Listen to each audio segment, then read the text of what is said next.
Berilo iz pisma apostola Pavla Filipljanom. Bratje in sestre, močno sem se razveselil v Gospodu, da je vendar že znova vzcvetela vaša skrb zame.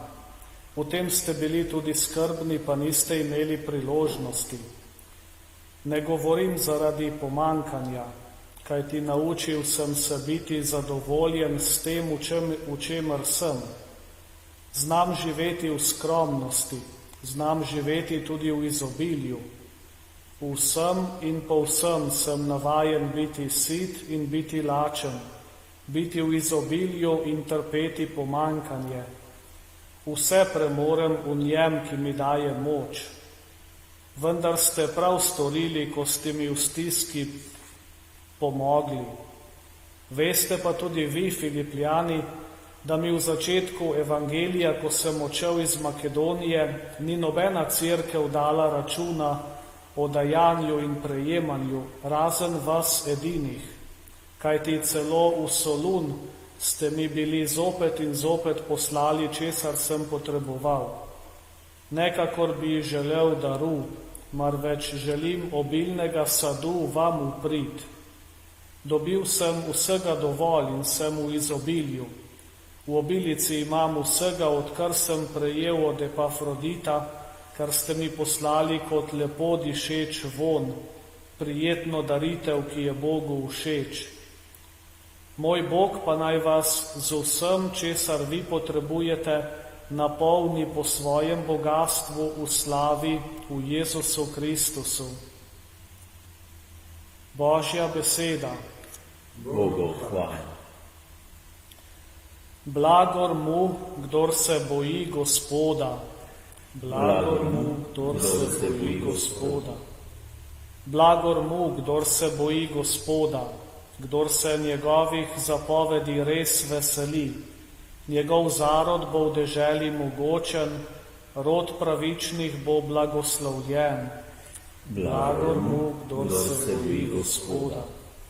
Dobro je človeku, ki je usmiljen in posoja, ki svoje reči ureja po vesti, vekomaj ne bo omahnil, pravični ostane v večnem spominu.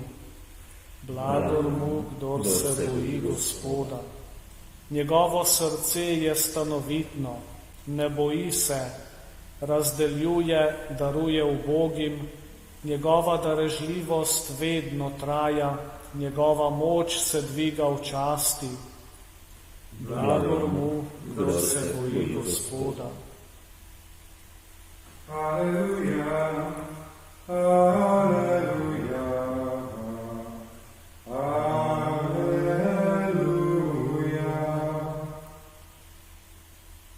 Gospod, tvoje besede so duh in življenje. Ti imaš besede večnega življenja. Aleluja, aleluja, aleluja.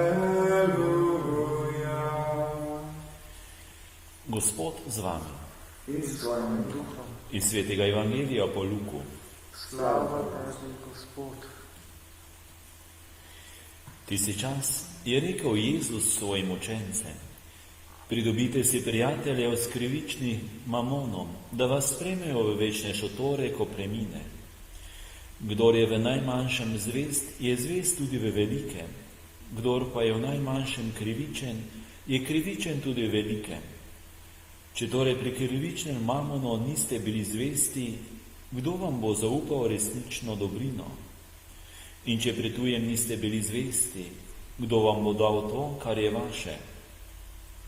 Noben služabnik ne more služiti dvema gospodoma, ali bo namreč enega sovražil in drugega ljubil, ali se bo enega držal in drugega preziral. Ne morete služiti Bogu in mamonu.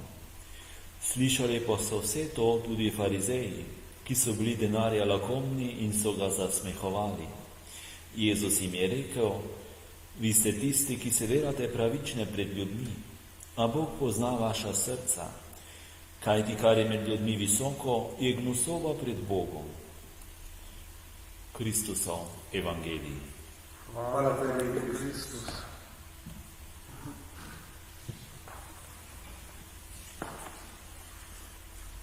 današnje prvo berilo bi lahko tudi vzeli za jutrišnji dan, ko je zahvalna nedelja. Pavel se zahvaljuje za darove, ki so mu jih ljudje pošiljali, ko je bil v zaporu.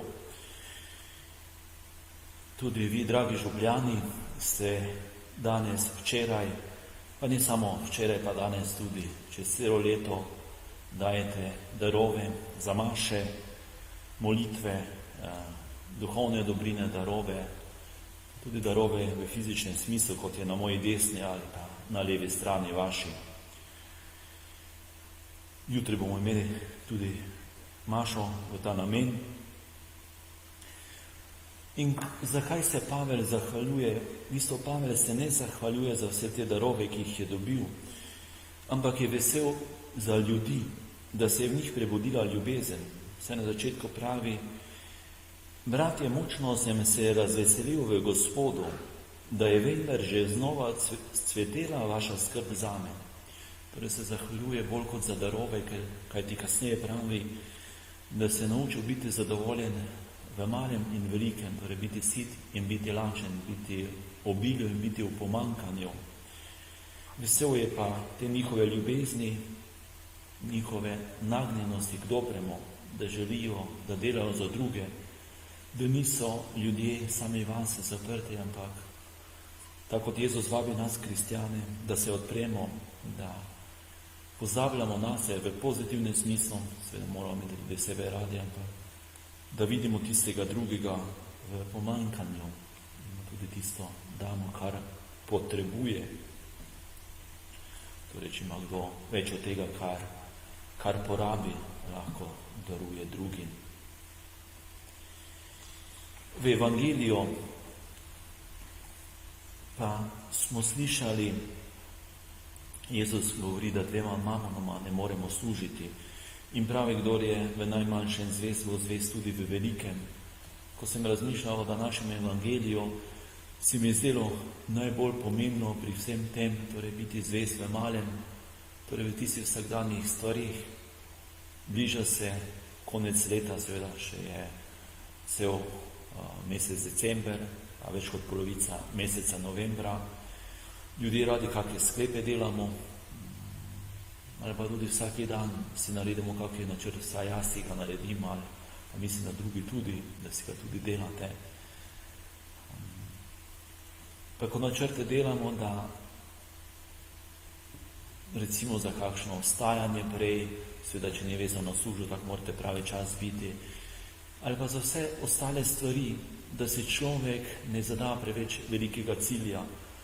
Lahko je nevarnost, da recimo hočemo več moliti, pa si mislimo, ja, zdaj nič kaj ne molim, bom pa molil vsak dan, ne vem, pol ure.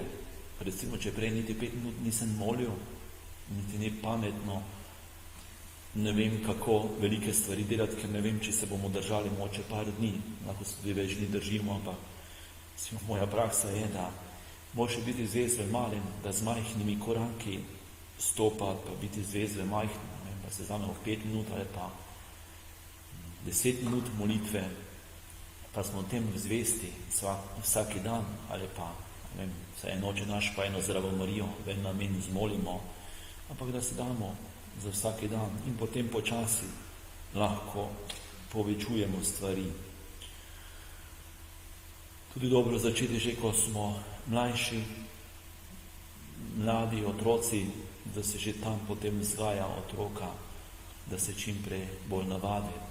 Starejši je že težje spreminjati naše navade, razvade, ki jih imamo. Potem na koncu tudi farizeje okrega, da se delajo pravične pred ljudmi, a s srcem pa drugače mislijo. Pravi celo, da so lakomni denarja.